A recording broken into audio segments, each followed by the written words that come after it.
Hi, welcome to the Driving Instructor Masterclass, brought to you by Marmalade Insurance and myself, Chris Benstead. I've been a driving instructor for over 12 years, and we're going to have a look at elements of driving, things that you'll need to know for your driving tests, looking at things like stalling, manoeuvres, and how to deal with other situations. And to make sure that you're keeping up with the series, subscribe to Marmalade's YouTube channel so that you'll get all of the installations as they're released. So in this episode, we're going to be looking at when to change gear. We're going to have a look at what gears are, how to understand them, and when you would use different gears in different situations. Really useful for people who are going to be driving automatics because it's still on the theory test, but also if you're out in a manual, you can save money and look after your car.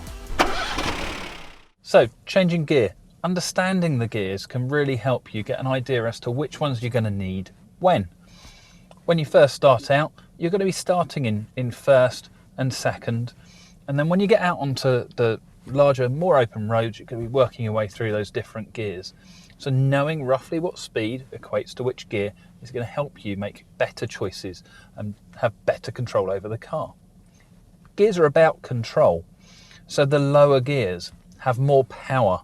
They give you a bit more control when you're going at those slower speeds. The higher gears are more about speed and less power. So if you think about Gear 1 as being a sumo wrestler built for power, but not very fast. Gear 2 being a shot putter, still about power, a bit more athletic. Working your way up through kind of everyday runners, long distance runners to marathon runners. Now the other thing we have to remember is about being eco-friendly and about fuel use and the environment. If you use your gears the way that they need to be used, you're going to be saving money, saving fuel, and having less of an environmental impact. So if we have a look at the actual gear lever, we'll see that the odd numbers are at the top, the even numbers are at the bottom. Helps you remember which ones you're going to. And they work from a top to bottom approach.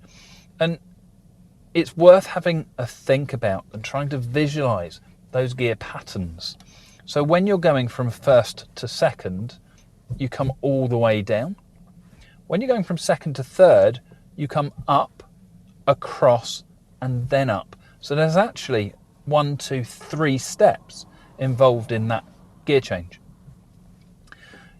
If you were to just push straight up, you're going to end up in first, which isn't the gear that you want.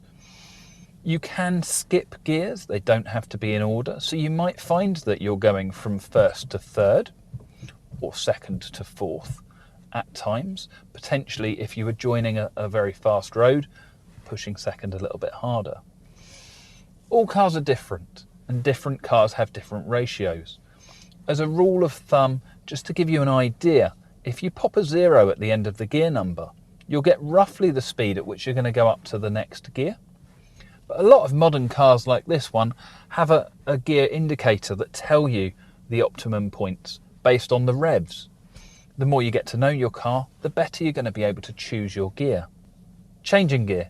The process we have is moving along in first, off the gas, clutch goes down, second gear, clutch comes up, back onto the gas. It's the same for each of the gears. And once you get the hang of where those gears are and which gear you need, it's a fairly easy process. It's then about practice, and it gets easier and easier, and it moves from being 12 steps, remembering where the gear is and which pedals to use, to changing gear. And once you get there, then things are really going to come together for you. It's worth remembering, anyone that's learning automatic, this information is still very useful for the theory test. So have an idea of the gears, even if you're going to be in a car that does it for you. So let's go and have a look at some gear changes.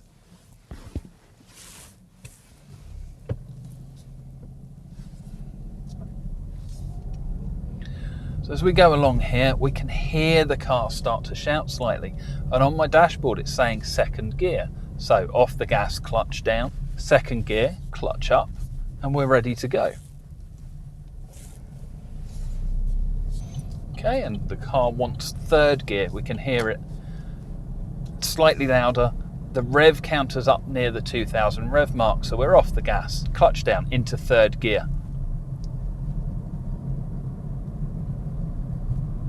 Okay, so slowing down through the gears, getting the speed right first is really important, and then selecting the gear that you need before you get to that junction.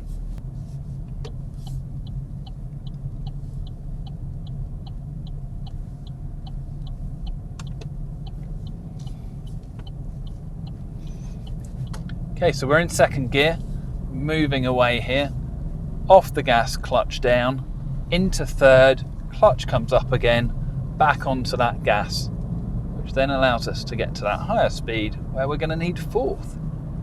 So off the gas, clutch down, fourth gear, clutch up.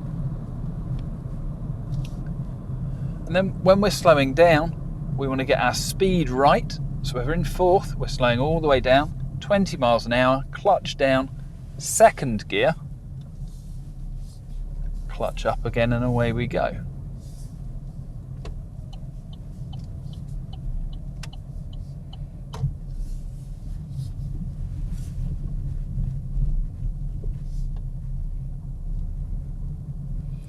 When we come to a stop, it's worth remembering, it doesn't matter which gear you're in, because you're going to be putting that clutch down as you come to the stop, so we can stop in any gear.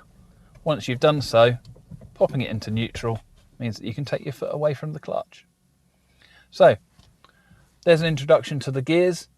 Have a go with them, learn your vehicle, learn which gear ratios work best, think about your eco driving, and the gears can really be your friend to give you control and help you take control of a situation.